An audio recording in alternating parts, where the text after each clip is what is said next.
నమస్తే. కులగణన అంటే క్యాస్ట్ బేస్డ్ సెన్సస్.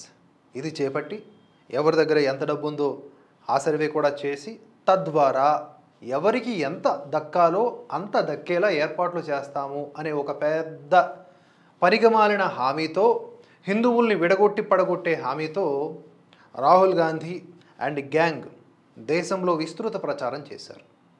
అంత పెద్ద ప్రచారం చేసినప్పటికీ, ఇంత యాంటీ ఇన్కంబెన్సీ అధికార పార్టీకి ఉన్నప్పటికీ 99 దగ్గర అవుట్ అయిపోయారు. ఇప్పుడు మళ్ళీ మోదీ ప్రధానిగా ప్రమాణ స్వీకారం చేయనున్నారు.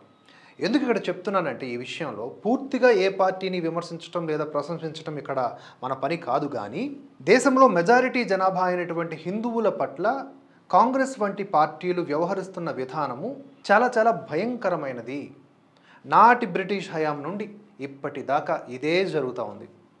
ఒక 40,000 సైన్యంతో బ్రిటిష్ వాడు 200 సంవత్సరాల క్రితం ఎంటర్ అయి 4 కోట్ల మంది ఉన్నటువంటి భారతీయుల్ని బానిసలుగా చేసుకొని 40 కోట్ల దాకా భారతీయులు సంఖ్య పెరిగేదాకా ఏలాడు. మీకు అర్థమవుతుందా? లెక్కలో అటు ఇటుగా ఉన్న నా పాయింట్. ఎందుకు ఏలాడు అంటే ఈ విధమైనటువంటి ప్రణాళికలతోనే. ఎంతమంది ఉంటే ఏంటి, వాళ్ళని విడగొట్టు, వాళ్ళలో వాళ్ళకు చిచ్చు పెట్టు, దట్స్ ఇట్. వాళ్ళలో కొంతమంది దుర్మార్గులు ఉంటారు, దేశద్రోహులు ఉంటారు, డబ్బులకు అమ్ముడుపోయే వాళ్ళు ఉంటారు. వాళ్ళని రిక్రూట్ చేసుకో, వాళ్ళ ద్వారానే వాళ్ళకి పచ్చగడ్డి వేస్తే భగ్గుమనేలా చేయి. సో ఇలా ఈ విడగొట్టు పడగొట్టు సిద్ధాంతం ఆధారంగా కొన్నాళ్ళు ఈ దేశాన్ని ఏలినటువంటి పార్టీలు అవి. సో ఏదేమైనప్పటికీ ఈ కులగణన అనేది చేపట్టాలా వద్దా, చేపడితే ఏ ప్రామాణికతతో, అంటే ఎలాంటి సైంటిఫిక్ అప్రోచ్తో చేయాలి, ఏ లక్ష్యంతో చేయాలి, ఇవన్నీ కూడా అవసరమే. అది ప్రస్తుతం ఉన్నటువంటి మళ్ళీ 3.0 హయాంలో మోదీ గవర్నమెంట్ చేస్తుంది.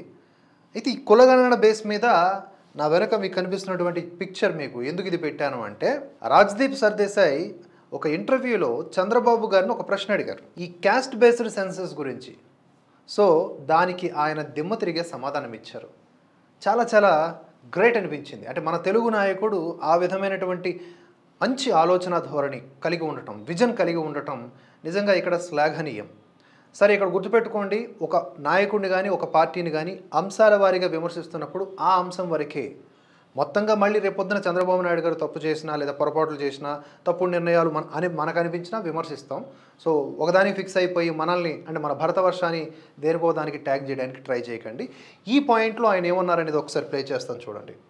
My idea is skill census. Skill census. You are saying instead of a caste census, you need a skill census to monitor the skills that people have. Yeah. Then you will get all the data. Then shortfall of skills and also requirement of skills globally.